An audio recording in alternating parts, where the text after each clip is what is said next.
বড়দিদি সানাকে সাথে নিয়ে মেজদির বাড়িতে প্রথম দিনটা বা প্রথম সকালটা আমাদের কেমন কাটলো বা কতটা আনন্দ মজা করলাম এবং মায়ের হাতে স্পেশাল ইলিশ রান্না হওয়া সত্ত্বেও কেন আমি খেতে পারলাম না, চলো আজ এই ব্লগে সবটা তোমার সাথে শেয়ার করবো।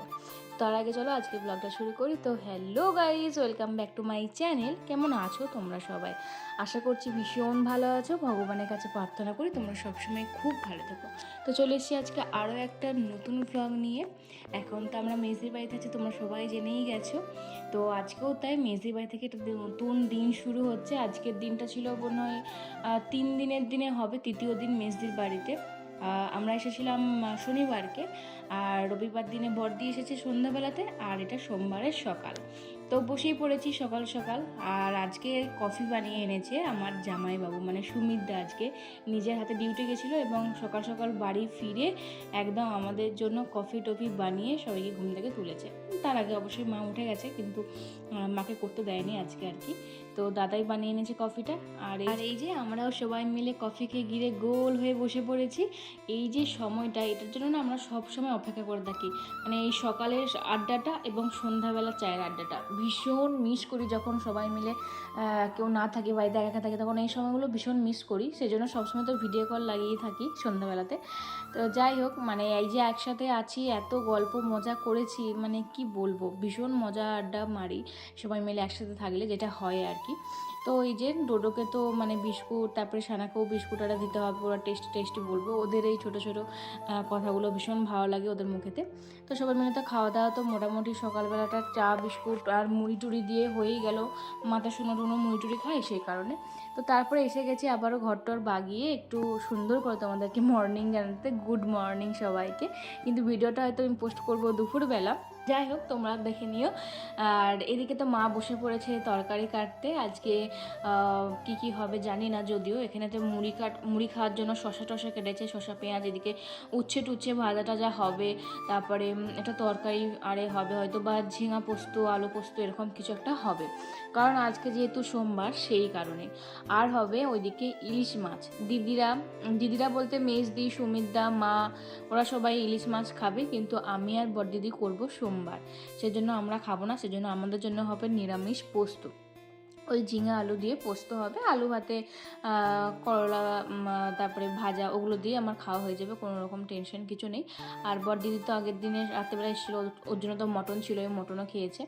আর এইদিকে তো ওদের জন্য চপ মুড়ি নিয়ে এসছে আর দাদা, আর আমার আর বড়দিদির জন্য নিয়ে এসছে কচুরি আর তরকারি, যেহেতু আমরা নিরামিষ আজকে সকাল থেকে সেই কারণে। দাদা কিন্তু বুদ্ধি করে নিয়ে এসেছে।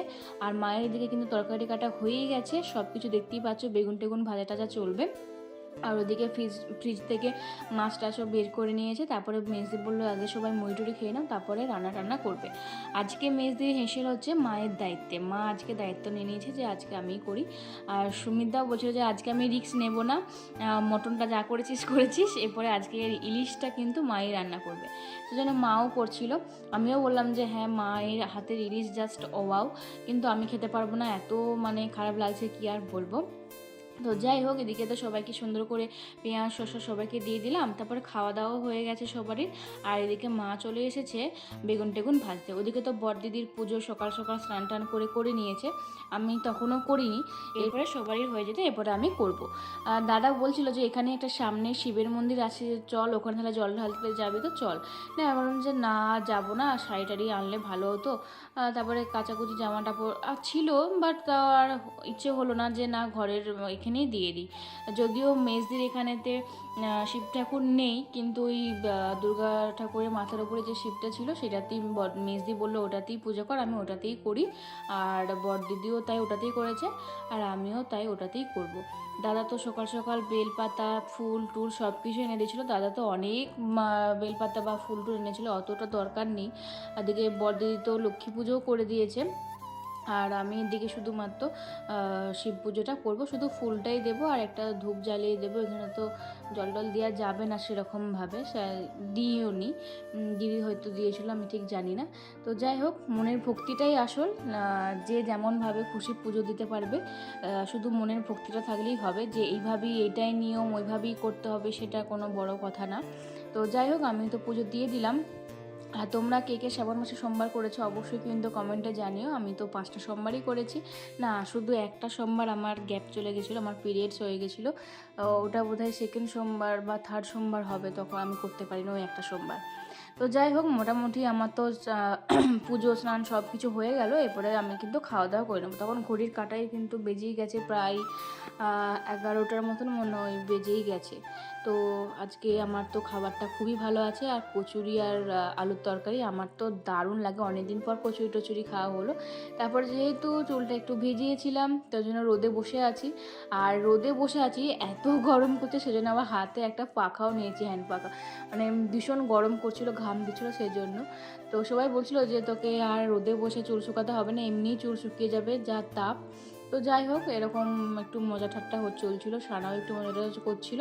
আর সত্যি এত রোদ ছিল যে কি বলবো, সঙ্গে সঙ্গে যেন সব কিছু ভিজে যাচ্ছিলো, সব করছিল ভিজে। তো এখানে বসে বসে দুটো রিলস টিলস বানালাম। তারপরে এইদিকে ডোডো একবার আসে, সানা একবার আসে। আমি তো ওদেরকে বকাবকি করছি যে চল রোদ থেকে একদম ভিতরকে চল, আর ওরা শুধু বাইরে নেমে যাচ্ছে বলে মানে খেলবে বলে কান্নাকাটি করছিল। তো তারপরে মেজদি বললো আয় আয়, তোকে আর ওখানে বসে থাকতে হবে না, গরমে ঘেমে গেছিস, একটা আইসক্রিম আছে ফ্রিজে, ওটা বের করে খা। সবাই এনেছিল, দাদা আরে সবাই এনেছিল। তো আমুলের এই আইসক্রিমটা এত ভালো খেতে ছিল, খুবই ভালো খেতে ছিল, আমার তো ভীষণ ভালো লেগেছে। আর একটু বাধ্য আইসক্রিম খেতে বেশ দেখবি মাঝে মাঝে কিন্তু ভালোই লাগে, এমনি আইসক্রিম থেকে এই আইসক্রিমগুলো বেশি ভালো লাগে। তো তোমরা কে কে খেয়েছো অবশ্যই কিন্তু কমেন্টে জানিও। আর আমি কিন্তু ওই অরুণ আইসক্রিম নাকি বলে না, ওইটাও আমি ফার্স্ট টাইমই খেয়েছিলাম। মানে একবারও সবারই কাছে নাম শুনেছি এই সেই, সবাই খাচ্ছে, ভীষণ ট্রেন্ডিংয়ে উঠেছে, বাট আমি একবারের জন্য খাওয়া হয়নি, মানে খাইনি। এই প্রথম দাদার বাড়িতেই খেলাম। অনেকগুলো অনেক রকমের শেপের খেয়েছি। আর এদিকে দেখো মায়ের কিন্তু রান্না কমপ্লিট। ইলিশ মাছটা দেখি যা জিভে জল আসছে, যা খেতে ইচ্ছে করছে, কালার দেখি বুঝতে পারছে যে কতটা ভালো হয়েছে। আমার মা ইলিশ মাছ একদম অসাধারণ রান্না করে, ওই সর্ষে বাটা এক গাদা দিয়ে ওইটা আমার একদম ভাল লাগে না, মানে এমনি সিম্পলভাবে করে এত ভালো হয় খেতে, সে আর কি বলবো। আর এদিকে তারপরে দেখি না কেন একটা হনুমান এসে বাঁদর, সেটাকে সানাকে ডোডোকে দেখাচ্ছিলাম, ওরা তো ভীষণ এক্সাইটেড হয়ে গেছে। এদিকে বড়দিদি একটুখানি ঘুমিয়ে পড়েছে, আর আমি একটুখানি এখানে শুয়ে একটু রেস্ট নিচ্ছিলাম। তারপরে তো আবারও দুপুর হয়ে যাওয়ার পরে আমি চলে এসেছি সবাইকে খাবার দাবার দিতে। মেজদি বললো আজকে সবাইকে খাবার টাবারগুলো বেড়ে দে। আমি বললাম ও আচ্ছা, আজকে ইলিশ মাছ আছে, আমি সবাইকে খাবার টাবার বেড়ে দেবো বল। মানে দেখি যা লোভ লাগছিল কি বলবো। আর দেখো আজকে কী কী হয়েছে, আজকে হয়েছে পটল ভাজা, বেগুন ভাজা, আর করলা উচ্ছে ভাজা। আর হয়েছে তোমার এখানে, এটা কিন্তু ডাল নয়, এটা দেখে মনে হচ্ছে ডাল, এটা হচ্ছে যে ঝিঙে আলু পোস্ত। ওইদিকে আছে আলু ভাতে, আর ওইদিকে আছে স্পেশাল তোমার ইলিশ মাছ। মানে কি আর বলবো, কি করে যে আমি লোভটা সামলেছি সেটা শুধু আমিই জানি। তবে আমার জন্য কিন্তু দিদি আলাদা করে, মা আলাদা করে রেখেই দিয়েছিল পরের দিনে যাতে খেতে পারি, সেই কারণে। আর প্রথম যেদিন এসেছিল সেদিনও কিন্তু ভাজা মাছ খেয়েছিলাম, তোমরা দেখিয়েছিলে। তো যাই হোক, কোনো চিন্তার কোনো বিষয় নেই, আমি পোস্ত দিয়েও ভালোই খেয়েছি, মানে নিজেকে আর কি সান্ত্বনা দিচ্ছি মনে কষ্ট চেপে রেখে। তো যাই হোক, জানো তো দিদির বাড়িতে যখন আছে মানে একদমই ঠিকঠাকভাবে পোস্ট করা হচ্ছে না, ঠিকঠাক মানে একদমই করা হয়নি আর কি। তো সেজন্য একদম পেশে ডাউন হয়ে গেছে, ভিউজ টিউজ একদম হচ্ছে না। তোমরা কি করছো, ভিউজ দাও, ভালোবাসা দাও। তো যাই হোক, আজকে ভিডিওটা কেমন লাগলো জানিও, ভালো লাগলে অবশ্যই লাইক কমেন্ট শেয়ার করে দেখাচ্ছে পরে ব্লগে। বাই।